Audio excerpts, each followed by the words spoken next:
Hello, I'm Jim Lamerson. I own Lamersons Jewelry and Lapidary Arts in downtown Prescott, Arizona. I've been in my own business now for 27 years.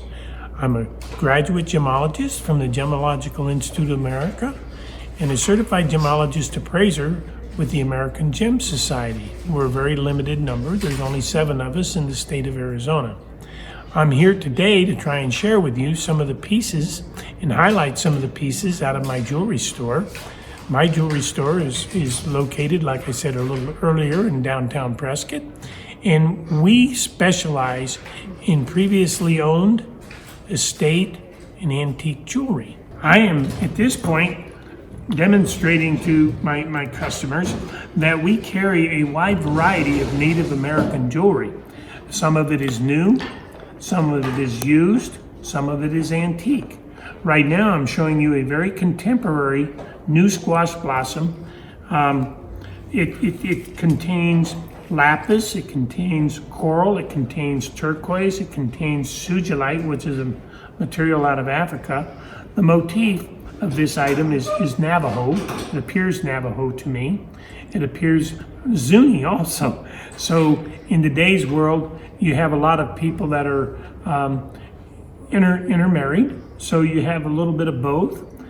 When I turn it over, it's a 2-sided piece, and you can see this side is all set with turquoise. So the wearer can wear it both ways. You know, they could be real colorful and wear all the multicolors, or they want to look at the more traditional look. And then we have what appears to be Benchmade beads to finish the necklace off. That would be my opinion, that they're not handmade beads, but Benchmade beads. The squash blossom itself, this is all sterling silver. And we also, in my collection, carry older, vintage, antique, estate squash blossoms. Now this particular squash blossom has featured some beautiful turquoise with beautiful matrix and beautiful color. This particular piece is made in a Navajo type motif. Now whether it's actually Navajo or not, as I explained earlier, there's no way to really tell unless you're dealing with the actual people themselves. And there are experts that can tell you that it's probably Navajo or probably Zuni or probably Hopi. But overall, this appears, and as you can see, you've got a mixture of cast and handmade squash blossoms.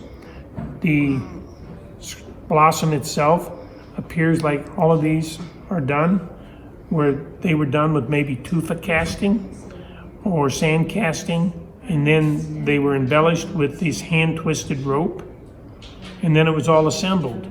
My estimate would be that this piece is probably vintaged somewhere in the 50s to 70 vintage.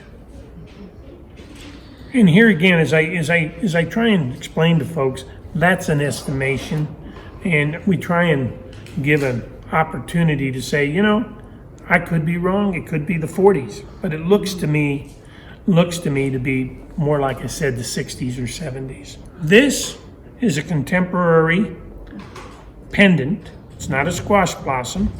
It's a pendant. It's in a Navajo motif, and it's new. It's not old. However, it's secondhand.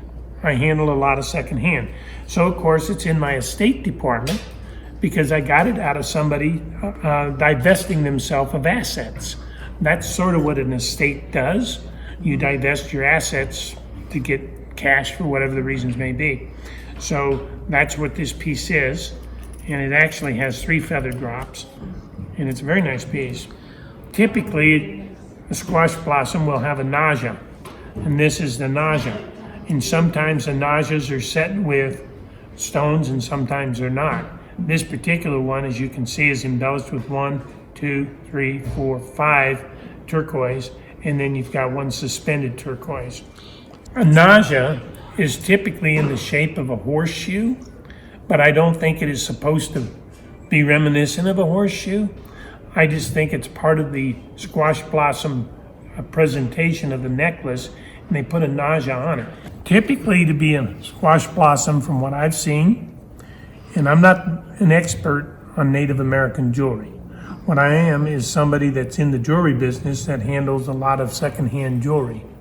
And what I've seen with the Native American necklaces termed squash blossom is typically they will have squash blossoms and they will have a pendant at the end of the squash blossoms called a naja.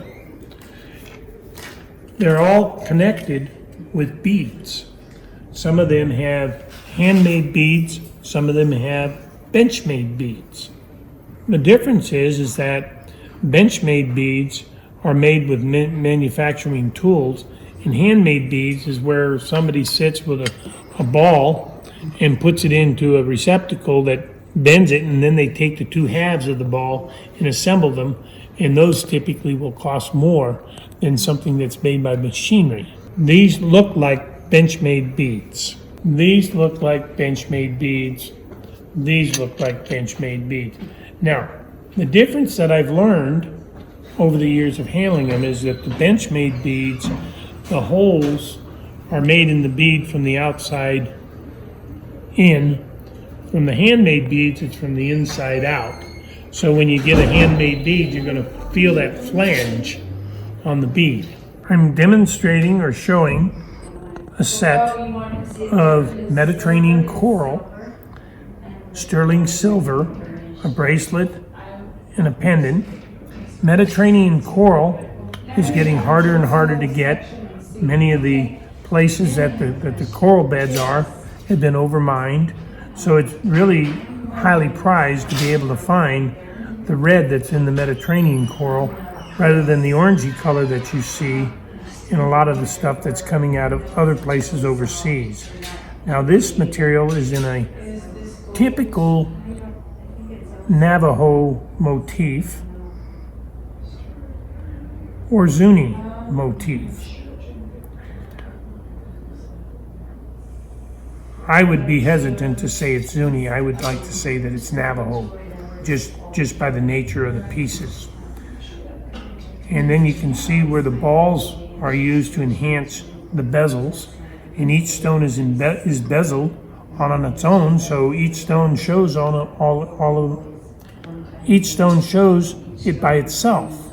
This is all brand new. Okay. This is out of my current Native American jewelry collection, and I have both current, secondhand, and part of my secondhand could be antique. But right now we're looking at brand new jewelry. One of the things I would like to try and help my clients with is the fact that if they don't really know jewelry, they need to know their jeweler. I am a registered jeweler with the American Gem Society. I'm a graduate gemologist from the Gemological Institute of America. I'm a certified gemologist appraiser with the American Gem Society. Unfortunately, there's only 7 of us in the entire state of Arizona, and 342 at last count in the entire United States. Understanding what ethics and quality mean in the trade is why the American Gem Society set up its organization, is to give an assurance of quality and standard for excellence. My store is generally open at 10 o'clock in the morning, and we generally close by 4:30 in the afternoon. We're located at 105 North Cortez Street in downtown Prescott, Arizona, in the historic part of the city.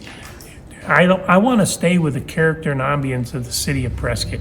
It's why I moved here, and that's why I opened my store in a historic building.